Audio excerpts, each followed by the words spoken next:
रामायण के पात्रों से हमारे यहाँ बच्चा बच्चा परिचित है। इसका कारण ये है कि हर व्यक्ति के मन, विचार और रुचि को मोहने वाली अनेक कथाएं इसमें बसी हैं।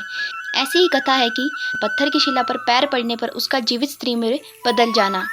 यही देवी अहिल्या थी, जो श्री राम के स्पर्श से श्राप मुक्त हुई थी। लेकिन प्रश्न ये उठता है कि देवी अहिल्या को श्राप क्यों मिला, वह पत्थर की शिला कैसे बन गई थी। देवी अहिल्या एक बहुत ही सुंदर स्त्री थी। देवी अहिल्या को ये वरदान मिला हुआ था कि उनका यौवन सदा बना रहेगा। देवी अहिल्या की सुंदरता के आगे तो स्वर्ग की अप्सराएं भी पानी थी, इसलिए देवता भी देवी अहिल्या के कायल हुआ करते थे। लेकिन एक श्राप के कारण देवी अहिल्या पत्थर की शिला में तब्दील हो गई थी। पौराणिक ग्रंथों में देवी अहिल्या की उत्पत्ति ब्रह्मा जी से मानी जाती है, इसलिए अहिल्या जी को ब्रह्मा जी की मानस पुत्री भी कहा जाता है। देवी अहिल्या सभी गुणों से परिपूर्ण थी और बहुत ही सुंदर और रूपवती थी।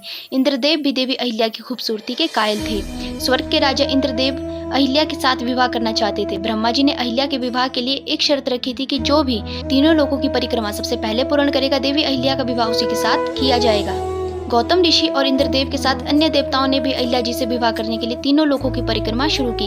लेकिन गौतम ऋषि ने परिक्रमा के दौरान एक गर्भवती कामधेनु गाय की परिक्रमा की, जिसके कारण ब्रह्मा जी ने कहा कि कामधेनु गाय तीनों लोकों से भी श्रेष्ठ है। इसलिए ब्रह्मा जी ने अपनी मानस पुत्री देवी अहिल्या का विवाह गौतम ऋषि से करवा दिया। अपने अतुलनीय सौंदर्य और सरलता के कारण वह अपने पति ऋषि गौतम की प्रिय थी। इसके साथ ही वह अपने पति के प्रति पूर्ण रूप से समर्पित थी, इसलिए उन्हें सती अहिल्या का नाम मिला था। दोनों ही पति पत्नी धर्म का पालन करते हुए प्रेम रस से परिपूर्ण दाम्पत्य का निर्वहन कर रहे थे। ऐसे अद्भुत प्रेम को अचानक एक दिन बुरी नजर लग गई। ये बुरी नजर थी देवराज इंद्र की। देवी अहिल्या का विवाह गौतम ऋषि से होने पर इंद्रदेव क्रोधित थे। वह अहिल्या के सौंदर्य पर आसक्त होकर उनका प्रेम पाने के लिए ललायित हो उठे। इंद्र को महर्षि गौतम की दिव्य शक्तियों और सामर्थ्य का ज्ञान था। इसी के साथ वे देवी अहिल्या के पतिनिष्ठ होने के सत्य से भी परिचित थे। इंद्र के पास इन शक्तियों से पार पाने का सामर्थ्य नहीं था, पर वह देवी अहिल्या को भूलना भी नहीं चाहता था। वह स्वयं को सीमित कर सही अवसर की प्रतीक्षा करने लगा। गौतम ऋषि रोजाना भोर होने से पहले जग जाते और अपने नित्य कर्म निपटाने के लिए नदी के किनारे जाते थे। वहां 2-3 घंटे का समय बिताकर फिर कुटिया में आते थे। इंद्र ने इसी मौके का फायदा उठाने की योजना बनाई। एक रात जब गौतम ऋषि और देवी अहिल्या सो गए, फिर कुछ समय बाद इंद्र ने अपनी शक्ति से भोर होने का कृत्रिम आवरण बना लिया। ऋषि गौतम को लगा कि सुबह होने को है। वह रोजाना की तरह उठ गए और नित्य कर्म के लिए निकल पड़े। इंद्र ने गौतम ऋषि का भेष धारण कर कुटिया में प्रवेश किया। देवी अहिल्या को लगा कि उनके पति नित्य कर्म से निपट कर आ गए हैं। फिर इंद्र ने गौतम ऋषि के भेष में देवी अहिल्या से प्यार भरी बातें की और उनके साथ संबंध बना लिए। दूसरी ओर जब ऋषि नदी किनारे पहुंचे तो वहां के जनजीवन को देखकर उन्हें आभास हो गया कि किसी ने धोखे से सुबह का आवरण बनाया है। वे तुरंत ही अपनी कुटिया में पहुंचे, जहां उनके भेष में इंद्र उनकी कुटिया से बाहर निकल रहा था। इंद्रदेव को महर्षि गौतम के आने का आभास होते ही वह वहां से भागने लगा। महर्षि गौतम ने इंद्र को श्राप दिया तथा पृथ्वी लोक में पूजा न होने की बात कही। वहां से भागते समय इंद्रदेव अपने असली रूप में आ गए।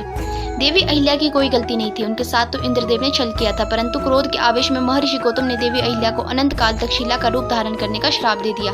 परंतु जब महर्षि गौतम का गुस्सा शांत हुआ तब उन्हें आभास हुआ कि इस सारे प्रकरण में देवी अहिल्या की तो कोई गलती नहीं थी। उन्होंने जो श्राप देवी अहिल्या को दिया था उससे उन्हें काफी दुख हुआ, परंतु वे अपना श्राप वापस नहीं ले सकते। तब उन्होंने देवी अहिल्या की शिला से कहा, जब तुम्हारी शिला पर किसी दिव्य आत्मा के चरणों की धूल स्पर्श करेगी तब तुम अपने असली रूप में आ जाओगी।